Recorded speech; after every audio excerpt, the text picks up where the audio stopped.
ఆసుపత్రిలో చేర్చిన తర్వాత బ్లడ్ కావాలంటారు. ఏ కులం పేరు చెప్పి తెచ్చుకుంటావు రక్తం? పెళ్ళిళ్ళు చేశా, వేరే వేరే కులాలు రెండు కలిపి చేశా. నా ఇంట్లో కూడా అదే స్టెప్ తీసుకున్నాను నేను. ఎవర్రా దేశద్రోహి? నిజమైన దేశద్రోహి ఎవరు? సమాజానికి దీవెనకరంగా సువార్త ప్రకటించి, యేసు ప్రభు ప్రేమతత్వాన్ని చూపించి, దేవుని వాక్యాన్ని చూపించి, చెడుతనం నుంచి కోట్లాది మంది ప్రజలు ఈరోజు మార్చుకున్నారు తమ జీవితాలని. ఇంత మాత్రం దాన్ని ఒక్కదాన్ని చూపించడం నీ చేతగాల? ఏమి నూరిపోస్తున్నావు నువ్వు? తప్పదాగి మందిరాల్లోకి పోయి, చర్చిల్లోకి పోయి గొడవ చేయడం నేర్పిస్తున్నావు నువ్వు. చర్చిల్లో జరిగే ప్రార్థనలు ఆటంకపరచడానికి తాగుబోతులు తయారు చేస్తున్నావు నువ్వు. తాగుడు మానిపించడానికి కష్టపడుతున్నావురా మేము. ఇప్పుడు ఇక్కడ కూర్చున్న వాళ్ళలో గతంలో నేను త్రాగుబోతున్నానన్నా, నేను ఇప్పుడు మార్చుకున్నాను, ప్రభు ప్రేమను బట్టి నేను మారాను అన్నోళ్ళు చేతులు ఎత్తండి. అది ఇంకా బారుకు పోతా ఉంటే కనపడుతుందరా, వెనక లేచి నిలబడ్డారు. అదిగో చేతులు ఎత్తండి నాయలారా, చేతులు ఓపండి. అదిగో వీళ్ళందరూ మారారు కాబట్టి ఇప్పుడు వాళ్ళ సమాజాలు ప్రశాంతంగా ఉన్నాయి. కానీ వీళ్ళు అదే తంతులో కొనసాగినట్టయితే వాళ్ళ కుటుంబాలకి, బజార్లకి, సమాజాలకి మనశ్శాంతి ఉండేదా? ఇదిరా క్రైస్తవ్యం అంటే. ఇదిగో ఈ పక్క సేవకులు లేచి నిలబడ్డారు. నిజమైన దేశభక్తి మాది.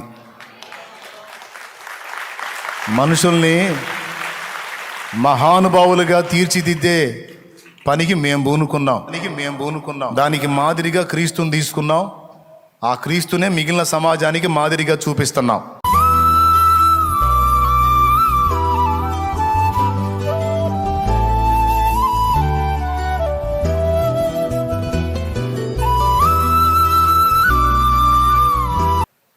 అందరిలాగా అంబేద్కర్ ఆలోచించలా, వినూత్నంగా ఆలోచించాడు. ఎందుకు ఉండాలి ఈ బానిస బతుకుల్లో? ఎందుకు లేదు సమాజంలో మాకు సమాన విలువ? పట్టుబట్టాడు. ఎవ్వడు చదవనంత స్థాయిలో చదివాడు. ఎన్ని త్యాగాలో ఆయన జీవితంలో.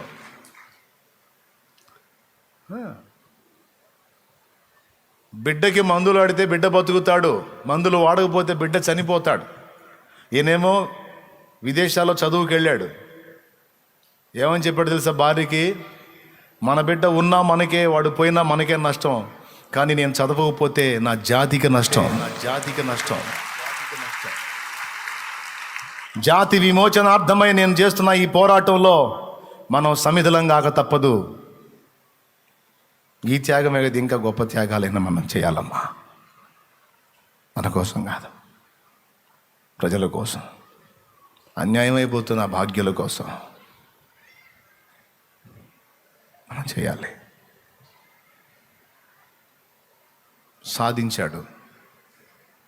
ఈరోజు ఈ స్వతంత్ర దినోత్సవం సందర్భంగా దేశభక్తుల్ని, దేశం కోసం శ్రమపడిన వ్యక్తుల్ని మాత్రమే కాదు, రాజ్యాంగ రచనకు మనకు ఆయువు పట్టులాగా వ్యవహరించిన బిఆర్ అంబేద్కర్ని కూడా మనం ఆ మహనీయుడిని జ్ఞాపకం చేసుకోవటం ఎంతైనా న్యాయం.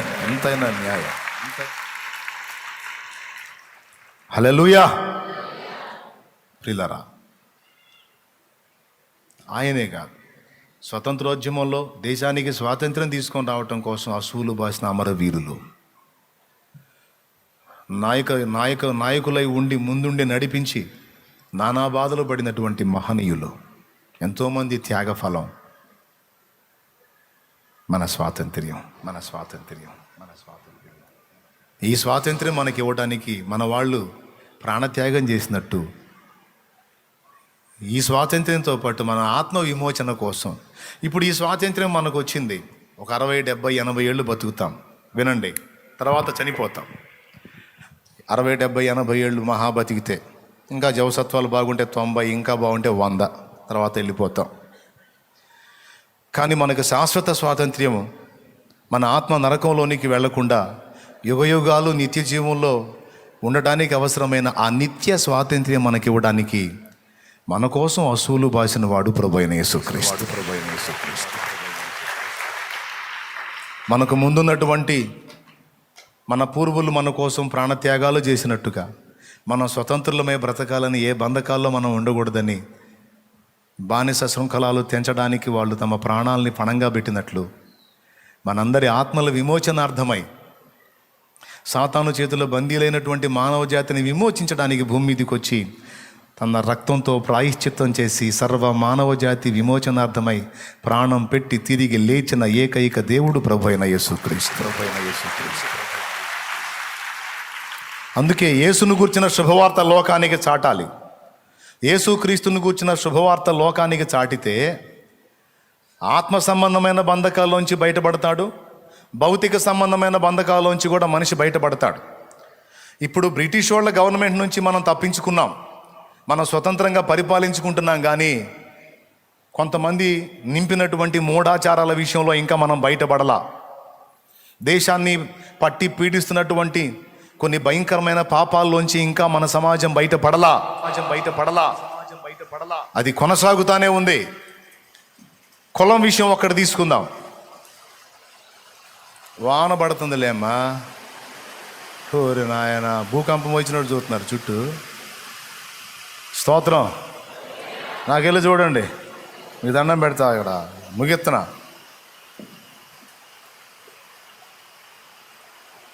కులం అనే సంఖ్యలు ఇంకా అందరి మనసులు అలానే ఉన్నాయి, అవి తెగల. మొన్న 70 సంవత్సరాల ముసలాడితో మాట్లాడాను నేను, పచ్చిబూతులు మాట్లాడాడు.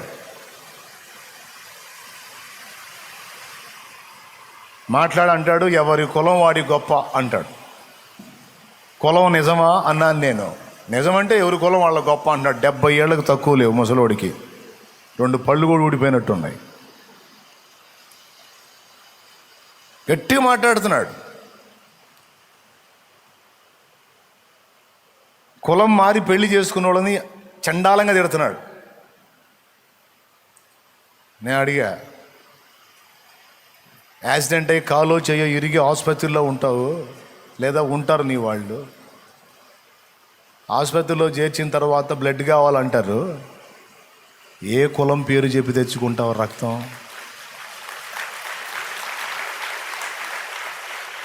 ఏ కులం పేరు చెప్పి తెచ్చుకుంటావు రక్తం? నేను ఫలానా క్యాస్ట్ అని చెప్తే బ్లడ్ ఇస్తాడా? గ్రూప్ కదా చెప్పాలి. మరి కులం వేరైనప్పుడు రక్తం ఎందుకు కలుస్తుంది అని అడిగా. ఏమన్నా చెప్పండి, ఎవరి కులం వాళ్ళ గొప్ప అంటున్నాడు. వాడిని ఏమనాలి? 70 సంవత్సరాల వయసున్న ముదుసలి మూర్ఖుడా. కరెక్టేనయ్యా, నువ్వు చెప్పింది ఆలోచించాల్సిన విషయమే. మనందరం ఒక రక్తం నుండే వచ్చాం.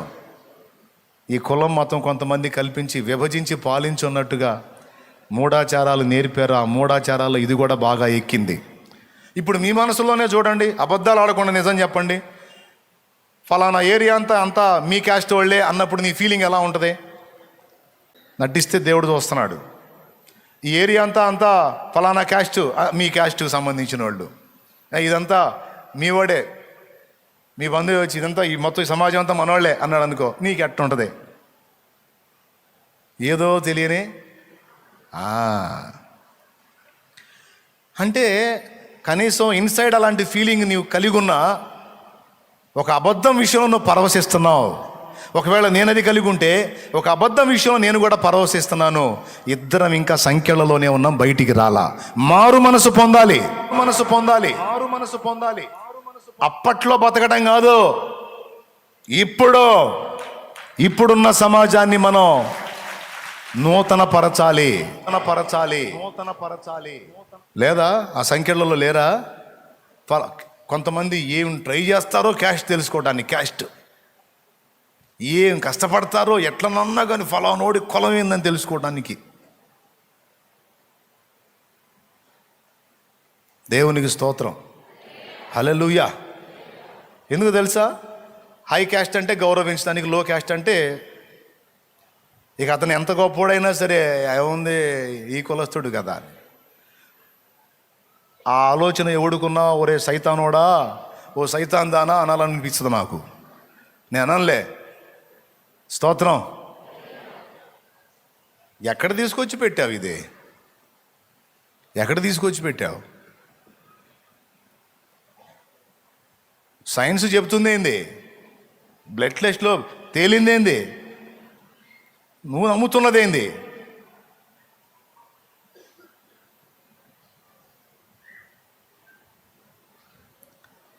నా చేతులతో చాలా కులాంతర వివాహాలు చేశా, పెళ్ళిళ్ళు చేశా, వేరే వేరే కులాలు 2 కలిపి చేశా. నా ఇంట్లో కూడా అదే స్టెప్ తీసుకున్నాను నేను.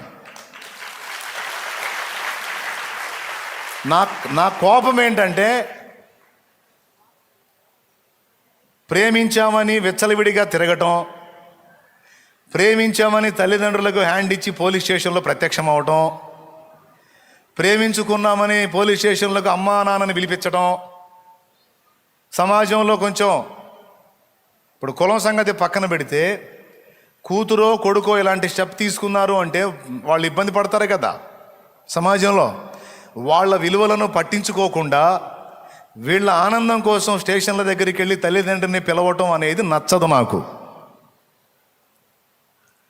మరి ఏం చేయమంటారు అన్నయ్య? మరి వాళ్ళు ఒప్పుకోకపోతే,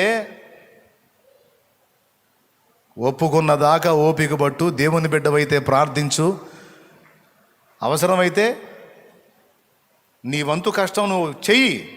నీ తల్లిదండ్రులు నిన్ను ప్రేమిస్తారు, నీ భవిష్యత్తు బాగుండాలని కోరుకుంటారు.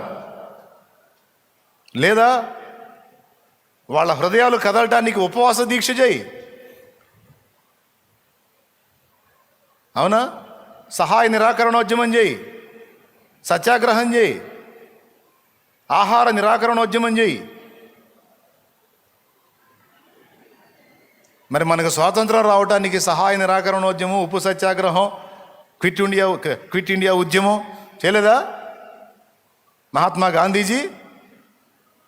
అట్లాగే వాళ్ళ కనికరం నీ మీదకి వచ్చినట్లు అవసరమైతే దేవునికి ప్రార్థన చేయి, తల్లిదండ్రులు కూడా మనవి చేయి.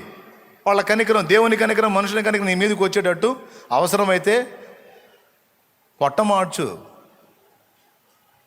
నీకంతా ఇదైతే. అంతేగాని బరి తెగించి రోడ్డు ఎక్కి స్టేషన్ కాడికి వెళ్ళి తల్లిదండ్రులకు ఫోన్ చేయించేంత దిక్కుమాలిన స్థితి ఇంకొకటి లేదు. ఇందులో మీరు ఎవరన్నా ఆ పని చేస్తుంటే సిగ్గుపడండి, పశ్చాత్తాపడండి. చేయాలనుకుంటుంటే జాగ్రత్త. ఇంక నేను నా నోటితో శాపవచనాలు పలకూడదు, పలికితే నిజంగానే పోతారు.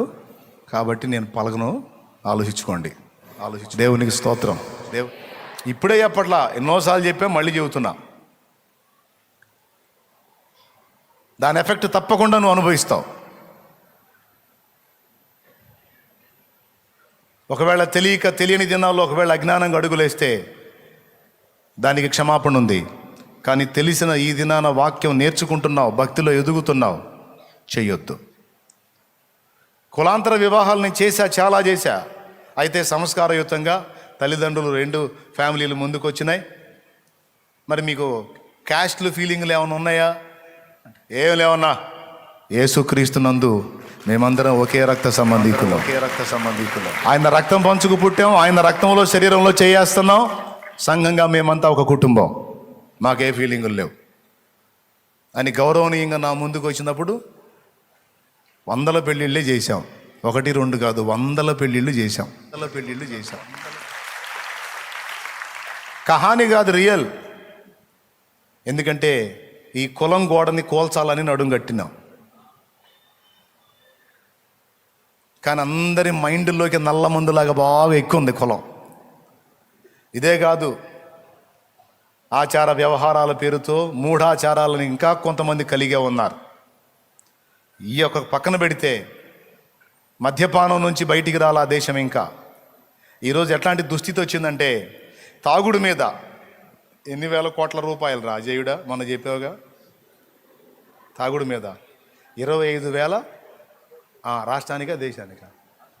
రాష్ట్రానికి 25,000 కోట్ల రూపాయల మద్యం మీద ఆదాయం అంట. ఏం చేయాలా? దాని మీద వచ్చేంత ఇన్కమ్ మరి దేని మీద రాదంట. అందుకే తాగుబోతాడు అంత గట్టిగా మాట్లాడు, దేశాన్ని చక్రం తిప్పుతున్నారా మేము రాష్ట్రాన్ని అంటున్నారు వాళ్ళు.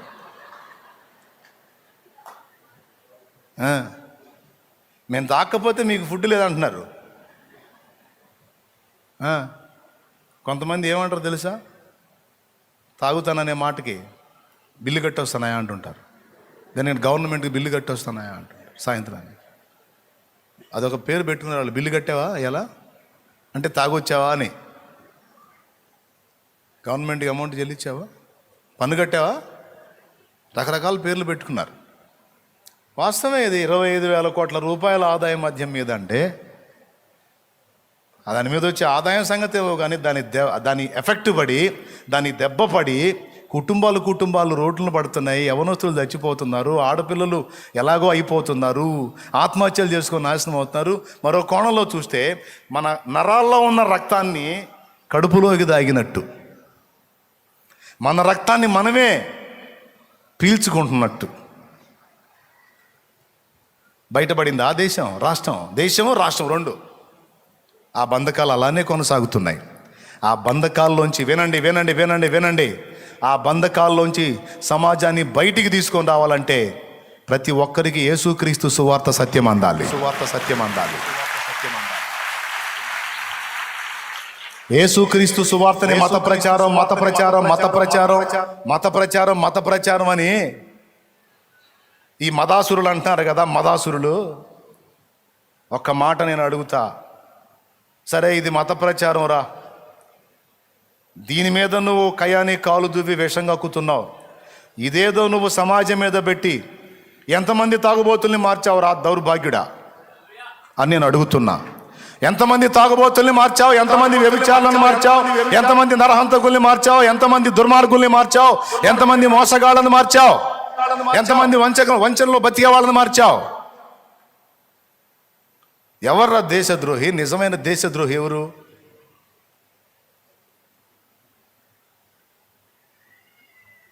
సమాజానికి దీవెనకరంగా సువార్త ప్రకటించి యేసు ప్రభు ప్రేమతత్వాన్ని చూపించి దేవుని వాక్యాన్ని చూపించి చెడుతనం నుంచి కోట్లాది మంది ప్రజలు ఈరోజు మార్చుకున్నారు తమ జీవితాలని. ఇంత మాత్రం దాన్ని ఒక్కదాన్ని చూపించడం నీ చేతగాల? ఏమి నూరిపోస్తున్నావు నువ్వు? తప్పదాగి మందిరాల్లోకి పోయి చర్చిల్లోకి పోయి గొడవ చేయడం నేర్పిస్తున్నావు నువ్వు. చర్చిల్లో జరిగే ప్రార్థనలు ఆటంకపరచడానికి తాగుబోతులను తయారు చేస్తున్నావు నువ్వు. తాగుడు మానిపించడానికి కష్టపడుతున్నావురా మేము.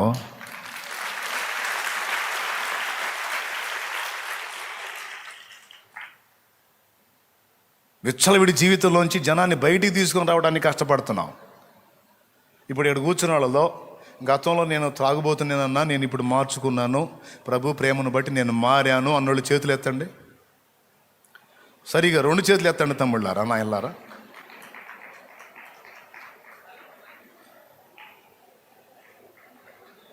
ఒక్కసారి లేచి నిలబడతారు మీరు. ఏం సిగ్గుపడద్దు, తాగితే లేగు.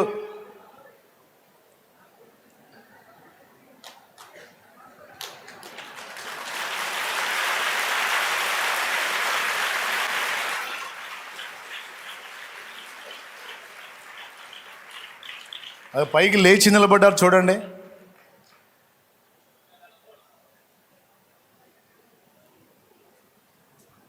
అది ఇంకా బారుకు పోతా ఉంటే కనపడుతుంటారా, వెనక లేచి నిలబడ్డారు. అదిగో చేతులు ఎత్తండి నాయలారా, చేతులు ఓపండి. అదిగో వీళ్ళందరూ మారారు కాబట్టి ఇప్పుడు వాళ్ళ సమాజాలు ప్రశాంతంగా ఉన్నాయి. కానీ వీళ్ళు అదే తంతులో కొనసాగినట్టయితే వాళ్ళ కుటుంబాలకి, బజార్లకి, సమాజాలకి మనశ్శాంతి ఉండేదా? ఇదిరా క్రైస్తవ్యం అంటే. ఇదిగో ఈ పక్క సేవకులు లేచి నిలబడ్డారు. వీళ్ళు డ్రింక్ మ్యాన్లే. వామో ఇప్పుడు వీళ్ళు పాస్టర్లు అయ్యారు, లేకపోతే వీళ్ళు ఎంతమంది నోయనం చేసేవాళ్ళు. ఇటు పక్క సేవకులు ఉన్నారు.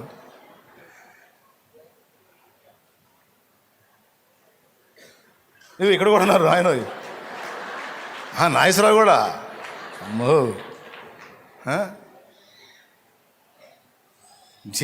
జీవితాలు మారిపోయినాయి ఈరోజు. మీరు చప్పట్లు కొట్టాలనిపించట్లేదా?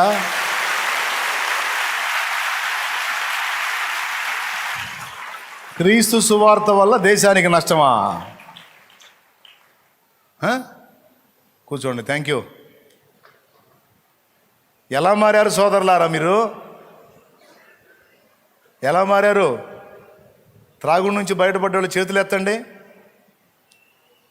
ఒక్కసారి చెప్పండి, ఎలా మారారు మీరు? యేసయ్య ప్రేమ, యేసయ్య ప్రేమ. ఎవరు బలవంత పెట్టలా, గొంతు మీద కత్తి పెట్టలా, బెదిరించలా. దేవుని ప్రేమ అర్థమైంది, సత్యం అర్థమైంది. నా కోసం నన్ను ప్రేమించి నా కొరకై సిలువలో బలైన నా ప్రభు తెలియక బతికి ఆ పాపంలో ఇంక బతకూడదు. సమాజానికి కంటకుడిగా ఒకనాడు బతికా, సమాజానికి సాక్షిగా బతకాలి, ఈరోజు మాదిరిగా బతకాలని నీ అంతటా నువ్వు మార్చుకున్నావు. ఇది క్రీస్తు సువార్త వల్ల జరిగే న్యాయం. ఎవడు దేశద్రోహి, ఎవడు దేశాన్ని కీడు చేస్తుంది? సాంఘిక దురాచారాలను కల్పించి రకరకాల వాటి పేర్లతో తాగుడులో ముంచి లేపుతుంది మీరు. విచ్చలవిడి జీవితంలోనికి వెళ్ళిపోతుంటే చూస్తూ పొళ్ళికిలేస్తుంది మీరు. కన్నీరు గార్చి ప్రార్థన చేసి మనిషితో మాట్లాడి సువార్త చెప్పి వాళ్ళ హృదయాల్లో పరివర్తన కోసం తన్నులు తిని, తిట్లు తిని, చీత్కారాలు పొంది చీ అనిపించుకొని ప్రాణాలు కూడా పెట్టడానికి సిద్ధపడిందిరా క్రైస్తవ్యం. అది సువార్త, అది దేవుడు, అది యేసు. జీవితాలు రక్షణలోకి నడిపించేవాడు దేవుడు అంటే, నాశనం చేసేవాడు కాదు.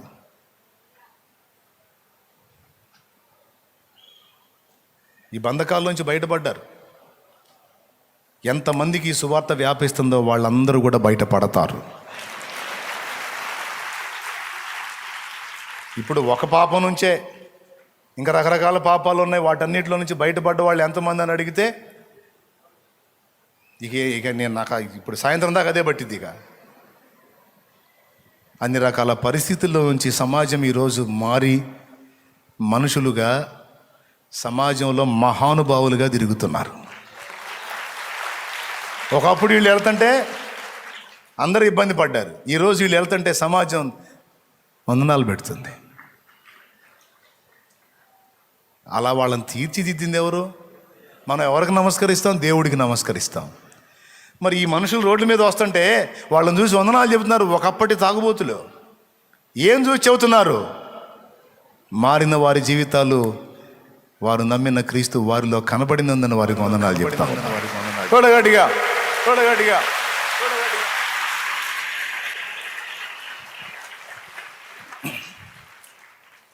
నిజమైన దేశభక్తి మాది, నిజమైన దేశభక్తి మాది. మనుషుల్ని మహానుభావులుగా తీర్చిదిద్దే పనికి మేము పూనుకున్నాం. దానికి మాదిరిగా క్రీస్తుని తీసుకున్నాం. ఆ క్రీస్తునే మిగిలిన సమాజానికి మాదిరిగా చూపిస్తున్నాం. క్రీస్తు తత్వాన్ని, ఆ ప్రేమ తత్వాన్నే మేము చూపిస్తున్నాం సమాజానికి మాదిరిగా. సువార్త ప్రకటిస్తే భయంకరంగా తిట్టడం, ఫోన్లు చేసి అంకచండాలంగా మాట్లాడటం, నీచమైన ప్రవృత్తికి దిగజారటం, హక్కుల ఉల్లంఘన చేయటం, దాడి చేయటం, కొట్టడం, తిట్టడం, చంపటం, ఇది నీ మతం నీకు నేర్పిన సంస్కారం.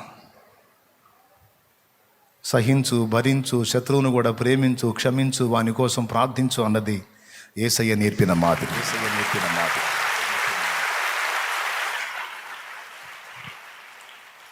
కాబట్టి ప్రియులారా, మనం దైవభక్తులు మాత్రమే కాదు, దేశభక్తులం కూడా. మన సమాజం ఇంకా చాలా బంధకాల్లో బందీ అయి ఉంది తమ్ముళ్ళు, చెల్లెళ్ళు. ఇంకా చాలా వరకు చాలా విషయాల్లో స్వాతంత్ర్యం రాలా మనకి. మనందరం నడుం కట్టాలి. ఈరోజు యవనస్తులు గంజాయికి బానిసలు అయిపోతున్నారు చిన్న చిన్న వయసుల్లో. కాలేజీ స్టూడెంట్స్ డ్రగ్స్కి బానిసలు అయిపోతున్నారు. విచ్చలవిడి లైంగిక పాపాన్ని కూర్చున్న భయమే పోయింది, సంస్కారం పోయింది. కానీ క్రీస్తునందు మనకై దేవుడి కృపను బట్టి ఆ సంస్కారం, దైవ భయం, దైవభక్తి ఉన్నాయి. త్రోవ తప్పిపోతున్న సమాజ రక్షణ కోసం ప్రార్థన చేయటం, సమాజానికి మాదిరి ఇవ్వటం, సమాజం మీద దేవుని ప్రభావం పడినట్లు మన వంతు మనం జాగ్రత్తలు తీసుకోవటం, ఆ సత్య సువార్తను అందరిలోనికి వ్యాపింపజేయటానికి మన వంతు మనం ప్రయాసపడటం అనేది ఈరోజు దీక్ష పూనదాం. గతం గతః ఇంక ముందున్న ఆయుష్కాలంలో, ముందున్న జీవితంలో మన సమాజ శ్రేయస్సు కొరకు, సమాజ రక్షణ కొరకు, దేవా మా దేశాన్ని దర్శించు, దీవించు, రక్షించు అనే ఒట్టి ప్రార్థనతో ఆగొద్దు. ఆ రక్షణలోనికి ఆత్మలు రావడానికి నీ వంతుగా నువ్వు ఏం చేయగలవో అది చేయి. సువార్త కోసం నీ వంతుగా నువ్వు ప్రయాసపడు. నీకు ఉన్న ప్రతి అవకాశాన్ని వినియోగించుకొని పాపంలో, శాపంలో జీవిస్తున్న ఒక వ్యక్తికి సువార్తను అందించు. వాని జీవితం మారిపోతుంది, వాని కుటుంబం దీవించబడుతుంది. వాడి వ్యసనాల్లోంచి బయటపడతాడు, ఒక క్రొత్త జీవితం మొదలు పెడతాడు. క్రొత్త జీవితం. దీనికోసం ఎవరు ఏ విధంగా ప్రయాసపడగలరో, ఏ విధంగా తోడ్పడగలరో ఆ విధంగా తోడ్పాటును అందించాలి. అది తీర్మానం. యేసు ప్రభు ప్రాణం పెట్టాడు మనకి 2 విధాల స్వాతంత్ర్యం ఇవ్వటానికి. మన అమరవీరులు మన కోసం ప్రాణం పెట్టారు. బ్రిటిష్ దిక్కుమాలిన గవర్నమెంటు పరిపాలనలో నుండి మనల్ని బయటికి తీసుకొని రావడానికి. బ్రిటిషర్లు క్రైస్తవులే కదా అంటారు. ఎవడు చెప్పాడు? క్రీస్తు యొక్క వాక్యాన్ని అనుసరించిన వాడు క్రైస్తవుడు, కానీ బైబిల్ చేతబట్టుకున్నాడల్లా క్రైస్తవుడు అవుతాడా? నరమేధం జరిగించినోడు క్రైస్తవుడు అవుతాడా? అవసరమైతే హతసాక్షిగా ప్రాణం పెట్టి అన్నాడు, కానీ ప్రాణాలు తీమల్లా. వాడెట్ట క్రైస్తవులు అవుతారు? దుర్మార్గాలు చేసిన వాళ్ళు. యేసుప్రభు సిలువ పెట్టుకుంటే, యేసుప్రభు బైబిల్ పట్టుకుంటే వాడు క్రైస్తవుడేనా? కాడు. క్రీస్తు బోధన అనుసరించి బ్రతికిన వాడు, యేసుకు శిష్యుడైన వాడు క్రైస్తవుడు. వాడు అమెరికాలో ఉన్న, ఆస్ట్రేలియాలో ఉన్న, ఎక్కడున్నా సరే క్రిస్టియన్ అనే ఊరక పదం పెట్టుకుంటే క్రిస్టియన్ కాదు. క్రీస్తు మార్గాన్ని అనుసరించి బ్రతికిన వాడు క్రైస్తవుడు. కానీ యేసు ప్రభు బిడ్డని క్రైస్తవుడు అని చెప్పుకుంటే వెచ్చలవిడిగా అడ్డదిడ్డంగా బతికే దిక్కుమాలనుడల్లా క్రైస్తవుడు ఎట్లవుతాడు? కాడు. నా దేశాన్ని ఇబ్బంది పెట్టినవాడు, నా దేశానికి శత్రువు అయిన వాడు నాకు శత్రువు.